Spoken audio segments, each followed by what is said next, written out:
말씀입니다. 누가복음 23장 34절 한 절 말씀입니다. 누가복음 23장 34절 한 절 말씀 같이 읽습니다. 이에 예수께서 이르시되 아버지 저들을 사하여 주옵소서 자기들이 하는 것을 알지 못함이니이다 하시더라. 그들이 그의 옷을 나누어 제비 뽑을세. 아멘. 여러분, 내일부터 특별 새벽 기도회가 진행됩니다. 특세 가운데 어떤 말씀을 나누면 좋을까 기도하는 가운데에 예수님께서 십자가 위에서 하신 말씀, 그걸 가상 7언이라고 이야기를 하거든요. 그 말씀을 함께 나누려고 그렇게 준비를 하게 됐습니다. 그런데 가상 7언이지 않습니까?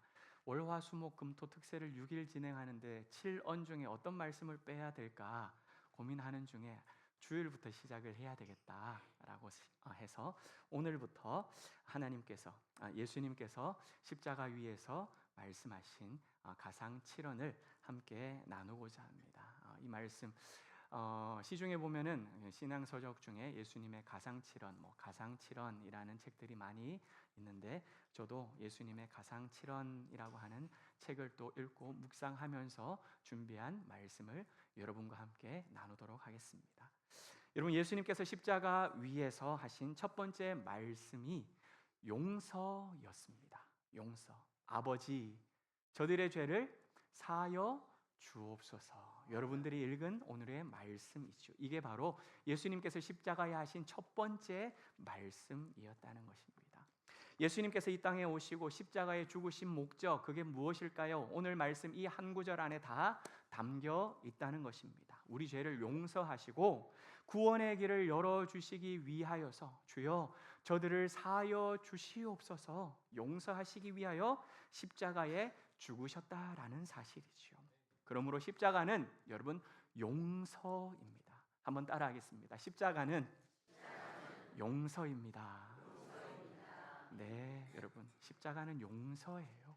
이 십자가 위에서 예수님께서 하신 첫 번째 마디, 이 기도 가운데 첫 번째 마디, 첫 번째로 외쳤던 그 단어가 있어요. 뭐냐? 성경을 보시면 아버지였어요. 아버지. 여러분, 언제 하나님 아버지를 부르짖습니까? 언제 하나님의 이름을 외칩니까? 뭐 할 때요? 기도할 때요. 네, 기도할 때 우리가 하나님 아버지라고 그렇게 주님을 찾지 않습니까? 사람이 극한 상황에 처하게 되면 여러분 본성이 드러난다고 합니다. 우리가 편안할 때는 좋아요, 기뻐요, 편안합니다. 말도 유들유들합니다. 그런데 극한 상황 앞에 처하게 되면, 끝자락 앞에 서게 되면 우리의 본성이 여지없이 드러난다라고 이야기를 하지요. 특별히 십자가의 고통, 여러분 사람이 상상할 수 없는 끔찍한 고통이라고 합니다. 극한의 고통이라는 것이지요. 그래서 십자가에 달린 죄수들이 이 십자가 위에서 어떤 반응을 일으키느냐? 대부분 욕이 입에서 터져 나온다라고 합니다. 자기에 대한 욕, 상대방에 대한 욕, 그리고 알지 못하는 욕, 너무나도 고통스럽기 때문에 그냥 입에서 여과 없이 나온다라는 것이지요. 그리고 앞에 있는 사람들, 만나본 적도 없는 사람들일 수 있어요. 구경 지나가는 사람들일 수 있어요. 그런데 마지막 내가 죽으면서 그들을 향하여 외치는 말은 축복이 아니라 오히려 모르는 사람을 향하여서도 끊임없이 쏟아내는 저주의 말이었다고 기록되어져 있습니다. 하지만 여러분, 예수님의 입에서 나온 첫 번째 마디, 첫 말이 무엇이었다고요? 아버지였다고요. 기도였다라는 사실입니다. 예수님께서 이런 말씀을 하셨다는 걸 여러분 아실 거예요. 누가복음 6장 45절 말씀이거든요. 한 목소리로 읽어보겠습니다. 선한 사람은 마음에 쌓은 선에서 선을 내고 악한 자는 그 쌓은 악에서 악을 내나니 이는 마음에 가득한 것을 입으로 말함이니라. 아멘. 마음에 가득 쌓여 있는 것이 어떻게 된다고요? 입으로 나오게 된다라고 예수님께서 알려주셨어요. 극한 고통 속에서 욕이 나오고 저주가 나오는 평생의 삶 속에서 그 사람이 어떻게 살아왔는지를 볼 수 있다라는 것이죠. 이처럼 그 극한의 고통 속에 있었던 예수님의 첫 마디가 아버지, 하나님을 찾는 기도였다라는 것은 평소에 예수님이 어떤 삶으로 채워져 있었다는 말입니까? 하나님과 친밀하게 기도하며 교제했다라는 것이 그 삶 속에 충만했던 것이고, 하나님의 은혜가 그 삶 속에 가득 채워져 있었기 때문에 그 마지막 순간에도 아버지를 외치는 기도가 가장 첫 마디 외마디로 터져 나올 수 있었다라는 것이지요. 사랑하는 여러분, 죽음의 순간에 남기는 말, 그 사람의 인생을 요약하는 말 아닐까요? 마지막 삶 앞에서 어떤 유언을 내뱉느냐, 그것이 그 사람의 마지막 관심사일 것이고 마지막 주고 싶었던 메시지일 것입니다. 마찬가지예요. 평소에 기도하던 사람은 예수님께서 아버지라고 외치면서 그 죽음을 맞이하셨던 것처럼, 우리도 평소에 기도하는 사람이라면 죽음의 순간을 맞이할 때에 어떻게 해요? 거룩하게 죽음을 맞이할 수 있다라는 것이지요. 우리도 죽음 앞에서 마지막 고백이, 여러분, 거룩한 고백이 나올 수 있기를 소망합니다. 평안한 고백이 나올 수 있기를 소망합니다. 용서와 사랑의 고백이 우리 입술을 통하여서 마지막 선포될 수 있기를 주 예수 그리스도 이름으로 간절히 소망합니다. 예수님의 입에서 나오는 기도, 여러분, 용서를 위한 간구였어요. 저들의 죄를 사하여 주시옵소서. 사실 예수님의 입장에서 십자가의 죽음을 한번 생각해 보세요. 부당한 죽음이에요. 억울한 죽음입니다. 왜요? 그분에게 있어서는 죄가 전혀 없기 때문입니다. 씨 한 톨만 그런 죄도 찾을 수 없는 분, 그분이 예수님이신데 그렇게 십자가에 죽어 버리셨다라는 것이지요. 그래서 재판관이었던 본디오 빌라도도 세 차례에 걸쳐서 죄가 없습니다.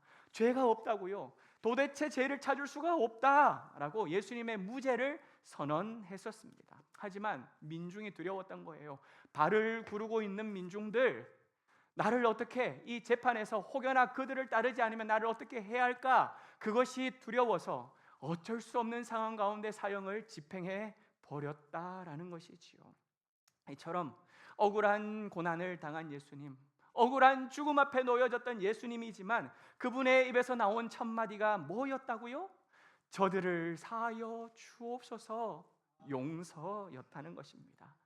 여러분, 이 용서는요, 예수님께서 늘 평소에도 강조하셨던 말씀이라는 걸 우리가 알 것입니다. 베드로가 예수님에게 질문을 합니다. 형제가 죄를 범하게 되면 몇 번이나 용서를 해 주어야 합니까? 7번 정도 용서해 준다면, 아니 7번이나 용서해 준다면 충분한 용서가 되지 않겠습니까? 라고 예수님에게 질문을 하지요. 그때 예수님께서 대답 뭐라고 하셨습니까?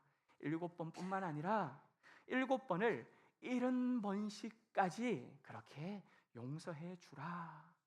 이게 예수님의 대답이었습니다. 심지어 예수님께서는 원수를 사랑하라고, 아니 사랑하는 것으로 그치지 말고 그 자를 위하여, 악한 자를 위하여 기도까지 해 주라라고 그렇게 말씀하셨다는 것도 우리가 알 것입니다. 마태복음 5장 44절 말씀 우리가 함께 읽어 볼까요? 나는 너희에게 이르노니 너희 원수를 사랑하며 너희를 박해하는 자를 위하여 기도하라. 아멘. 원수를 사랑하고 박해하는 자를 위하여 기도하라. 핍박하는 자를 위하여 기도하라. 금요일 날 기도 제목을 내면서 선교사님, 인도 땅에 있는 선교사님을 위하여 기도할 때 힘들게 하는 직원, 하나님 아버지 그의 마음을 돌이켜 주시고 나의 마음도 돌이켜 주셔서 하나 되게 해 주옵소서. 관계를 회복시켜 주옵소서. 위하여 기도하라 라고 했던 것처럼 박해하는 자를 위하여 기도하라. 이게 하나님께서 우리에게 가르쳐 주신 사랑이고 용서의 모습, 말씀이라는 것이지요. 이렇게 여러분, 용서에 대하여 말씀하셨던 예수님께서 지금 죽음의 기로 앞에서 그 용서를 실천하고 계세요. 저들의 죄를 사하여 주시옵소서라고 기도하면서 이사야에 나온 하나님의 말씀을 여러분 성취하고 계신다라는 사실을 알고 계십니까? 이사야 53장 12절 말씀이거든요. 함께 읽어봅니다. 그러므로 내가 그에게 존귀한 자와 함께 몫을 받게 하며 강한 자와 함께 탈취한 것을 나누게 하리니 이는 그가 자기 영혼을 버려 사망에 이르게 하며 범죄자 중 하나로 헤아림을 받았습니다. 그러나 그가 많은 사람의 죄를 담당하며 범죄자를 위하여 기도하였느니라. 아멘. 여러분, 범죄자를 위하여 십자가에 달려 기도하고 있는 그 모습, 바로 이사야 선지자를 통하여 예언하셨던 그 말씀이 그대로 성취되고 있다라는 것이지요. 여러분, 이것을 보면서 예수님의 용서의 기도는 구약의 말씀이 그대로 성취되는 것이고, 예수님께서 친히 가르쳐 주신 신약의 말씀, 그 말씀을 본인이 직접 하나씩 적용하시고 실천하시는 말씀이었다는 것입니다. 사랑하는 여러분, 예수님 12제자의 스승이기도 하시지만 지금 우리의 스승이기도 하신 줄 믿습니다. 예수님이 우리의 스승 맞으시지요? 그렇다면 우리는 어떻게 되는 존재들인가요? 예수님의 스승 가신 그 길을 따라가는, 십자가의 길을 따라가는 예수님의 제자들인 줄 믿습니다. 그렇다면 사랑하는 여러분들, 오늘 이 시간 예수님께서 우리에게 가르쳐 주셨고 우리에게 알려주신 그 용서의 사랑, 그 십자가의 용서가 우리 삶에도 적용되고 우리 삶에서도 실천되는, 우리를 박해하는 자들을 용서하고 또한 우리가 용서를 구해야 될 자에게는 나아가서 용서를 구하는 그런 은혜가 우리 가운데 임할 수 있기를 주님의 이름으로 간절히 축복합니다. 예수님의 용서의 기도를 보시면 여러분, 특별한 점이 하나가 있습니다. 뭐냐? 저들이 몰라서 지은 저 죄들 하나님 아버지 한 번만 넘어가 주시옵소서라고 기도하고 있다라는 것이지요. 몰라서 지은 죄 한 번만 좀 눈 감아 달라는 것입니다. 누가복음 23장 34절 말씀을 여러분 한번 되새기면서 읽어 보겠습니다. 이에 예수께서 이르시되 아버지 저들을 사하여 주옵소서, 자기들이 하는 것을 알지 못함이니이다 하시더라. 그들이 그의 옷을 나누어 제비 뽑을세. 아멘. 여러분, 어떻게 기도하고 있다고요? 주님, 아버지, 저들이 행하고 있는 이 사악한 죄는 저들의 무지함 때문 아닙니까? 몰라서 이런 죄를 짓고 있는 것 아닙니까? 그러니 하나님 아버지, 한 번만 좀 덮어 주십시오. 이번만 좀 모른 척 해주시면 감사하겠습니다 라고 간구하고 있다는 것이지요. 여러분, 칼을 가지고 사람을 죽일 수 있다는 사실을 몰랐다 할지라도 칼로 사람을 해하거나 죽이게 되면 어떻게 됩니까? 살인죄가 적용되는 것이지요.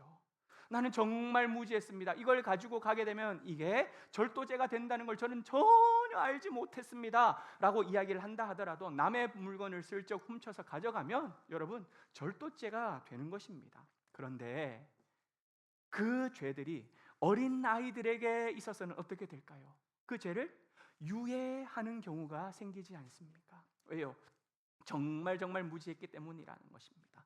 5살 배기가 6살 배기가 도대체 모르고 그냥 칼을 가지고 놀다가 그 칼로 인하여서 너무나도 당황스럽게 살인을 저지르게 되는 경우, 여러분, 이걸 가져가면 이게 절도가 된다는 사실을 전혀 모르는 가운데 애들은 입에 그냥 넣잖아요. 그런 가운데 가져가게 되는 경우, 이거 한 번만 선처를 베풀어 주십시오 라고 유예를 간청하는 일들이 있다는 것이지요. 무슨 말이에요? 여러분, 너무나도 무지했기 때문입니다. 그런데 오늘 이 말씀이 그 상황에 적용되는 것처럼 예수님께서 말씀하고 있다는 것입니다. 비록 장정들이지만 앞가림을 할 줄 아는 나이 다 먹은 그런 로마 병사들이고 유대 백성들이긴 하지만 나이만 먹은 것뿐이에요. 하나님 아버지, 저들은 자기들이 하고 있는 일이 얼마나 큰 죄악인지 전혀 알지 못하고 있기 때문에 이렇게 이 일들을 행하고 있는 것입니다. 그러니 제발 좀 용서해 주십시오. 어린아이와 같습니다. 그 마음을 가지고 예수님이 기도하고 있다는 것입니다. 여러분, 그렇다면 이 어른들이 다 나이 먹고 앞가림할 수 있는 저와 여러분들이 도대체 뭘 모르고 있는 것일까요? 첫 번째는요, 예수님이 하나님께서 보내신 독생자라는 사실을 몰랐던 것입니다. 독생자라는 걸 모르는 거예요. 그러니까 저주하는 거예요. 비아냥거리는 것입니다. 자기 백성을 저희 죄에서 구원하실 그리스도라는 사실을 그냥 얕잡아 본 거예요. 인정하지 않았던 것입니다. 그러니까 어떤 일이 발생합니까? 인류를 구원할 메시아지 않습니까? 그런데 그 메시아를 자신들이 지금 못을 박아가면서 조롱해가면서 비웃어가면서 그렇게 죽이고 있다라는 사실이에요. 그런데 이걸 결국 모르고 그 일을 하고 있다라는 것입니다. 얼마나 안타까운 일입니까? 두 번째, 뭘 몰랐느냐?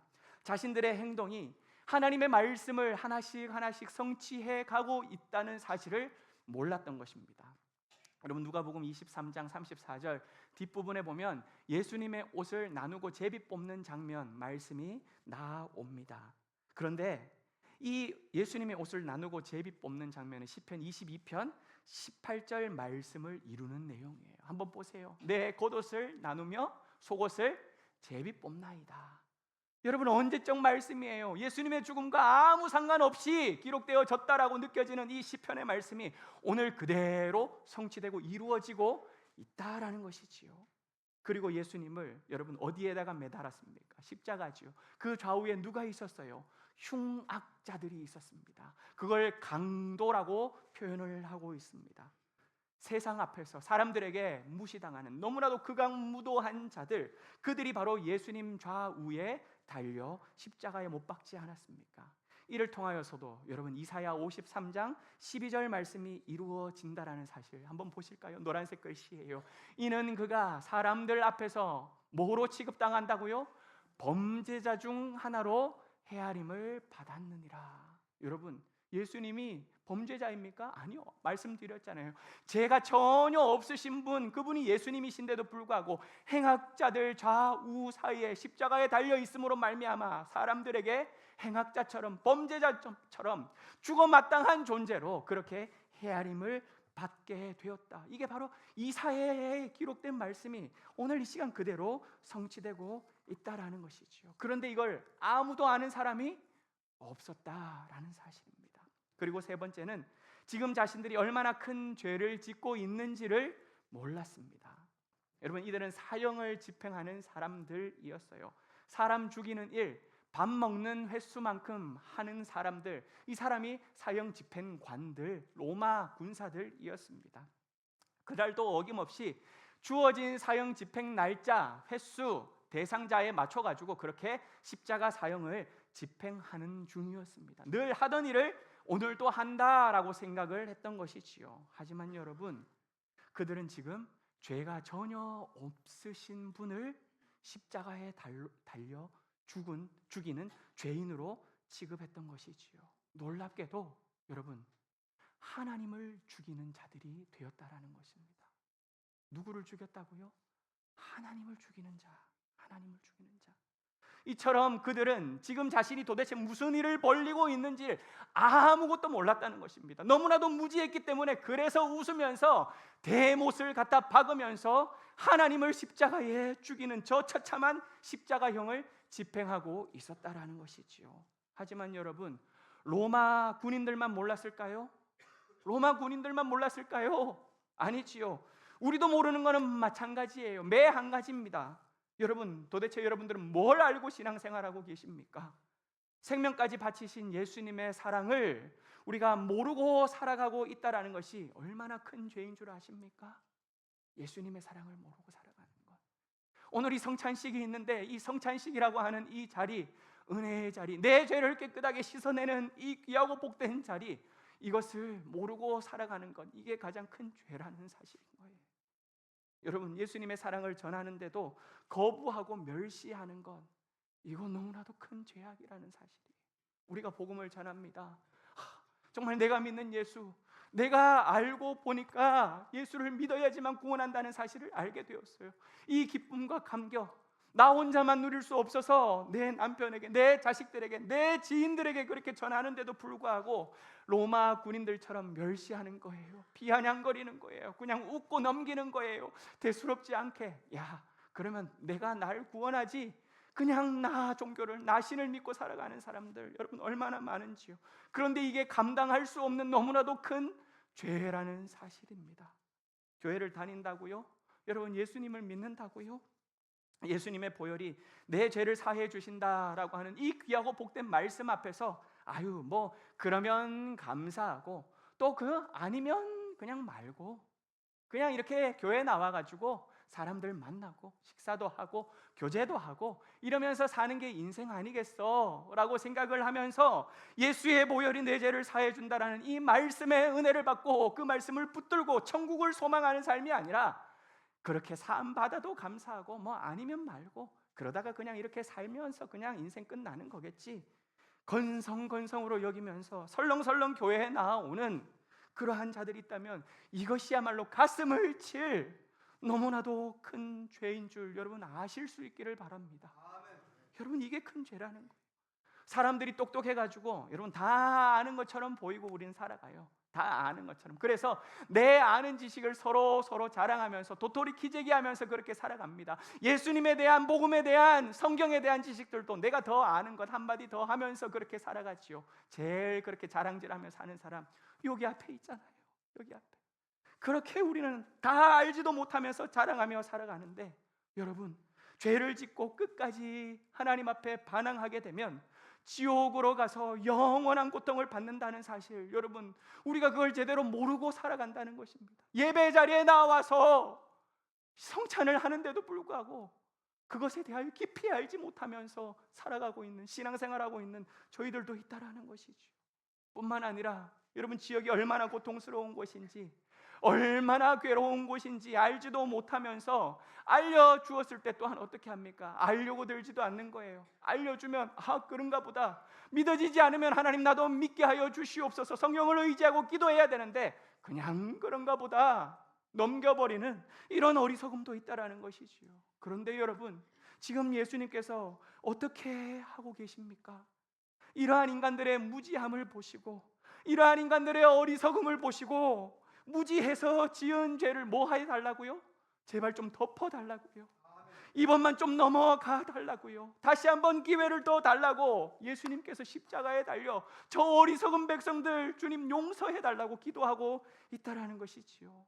무지하기 때문에 실수할 수 있으니까 하나님 아버지 실수로 여겨주시고 긍휼을 한 번 더 베풀어 주시길 바랍니다.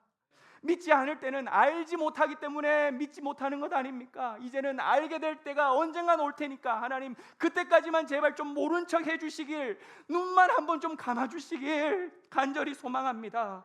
이렇게 기도하고 계신다라는 것이죠. 이걸 통하여 여러분 무슨 길이 열린 줄 아세요? 우리가 용서받고 구원받을 수 있는 은혜의 길이 열리게 된 줄 믿습니다. 이게 바로 십자가의 능력, 십자가 사건이라는 것이지요.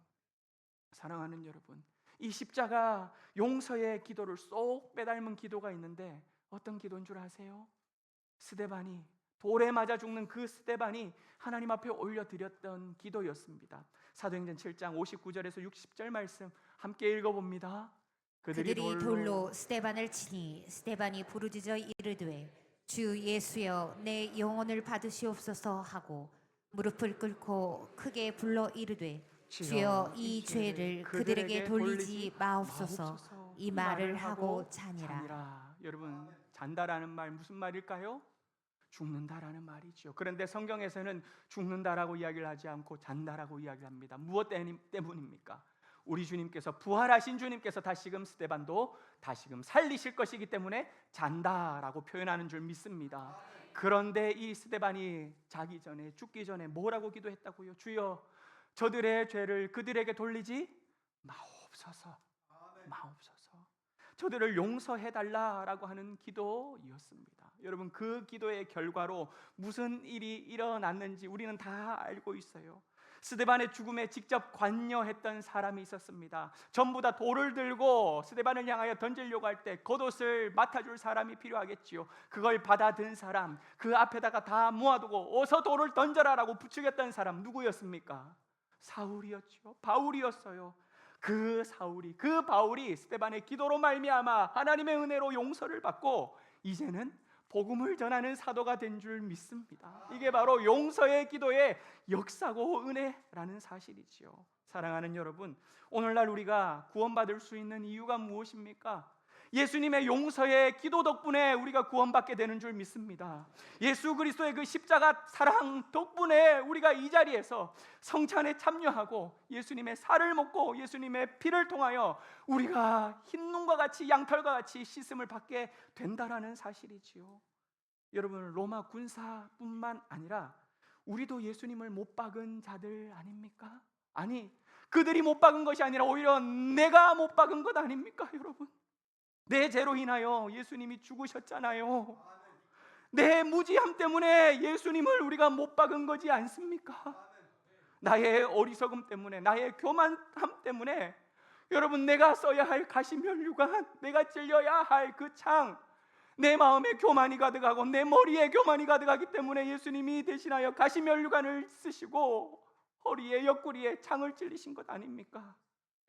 여러분, 그런데 하나님께서, 예수님께서 그 모든 것들을 무지해서 그런 겁니다. 무지했기 때문입니다. 알면 더 이상 그렇게 안 살 것입니다. 하나님, 알게 된 그날까지, 예수를 만나는 그날까지 용서하여 주시옵소서. 그렇게 기도해 주셨기 때문에 우리가 지금 아는 자가 되었고 구원받는 자가 되었고 이 자리에 성찬을 참여하게 된 자가 된 줄 믿습니다. 여러분, 이게 은혜라는 사실이에요. 여기서 한 가지 기억해야 할 것이 있습니다. 예수님은 십자가 위에서 용서를 선포하셨지만 여러분, 그 용서가 모든 사람들에게 다 일방적으로 적용되는 것이 아니라는 사실입니다. 자신의 죄를 인정하고 회개하는 자에게만 하나님의 용서가 임할 것입니다. 오늘 이 시간 하나님 앞에 기도하며 나아가기를 소망합니다. 성찬 가운데 하나님 앞에 주여 나를 용서하여 주옵소서, 나는 죄인입니다 고백하며 나아가는 우리가 되기를 소망합니다. 나의 무지함을, 나의 어리석음을, 나의 교만함을 회개하고 죄 사함을 받는 우리 모두가 되실 수 있기를 주 예수 그리스도 이름으로 간절히 축복합니다. 그리고 예수님께서 가르쳐 주신 기도가 있지요. 여러분, 하늘에 계신 우리 아버지여 이름이 거룩히 여김을 받으시오며 달달달달 주문 외우듯이 그렇게 기도하지 말고 여러분, 그 주님께서 가르쳐 주신 기도를 통하여 우리 삶에 그 기도의 내용이 실천되어 적용되어질 수 있기를 소망합니다. 뭐라고 우리에게 가르쳐 주신 줄 아세요? 우리가 우리에게 죄 지은 자를 사하여 주옵시고 준 것 같이 우리 죄를 사하여 주옵시고. 여러분, 무슨 말씀인가요? 개인의 삶에서도 다른 사람의 아픔들을, 다른 사람의 찔러 상처 입은 그 모습을 바라보면서 예수 그리스도의 사랑, 예수 그리스도의 용서의 은혜가 우리의 삶에서도, 예수님을 스승이라고 말씀드리지 않았습니까? 우리가 그 길을 따라가는 제자들이라고 아멘으로 고백하지 않았습니까? 그 용서의 은혜가 내 삶 속에서도 함께 하실 수 있기를 주님의 이름으로 간절히 축복합니다.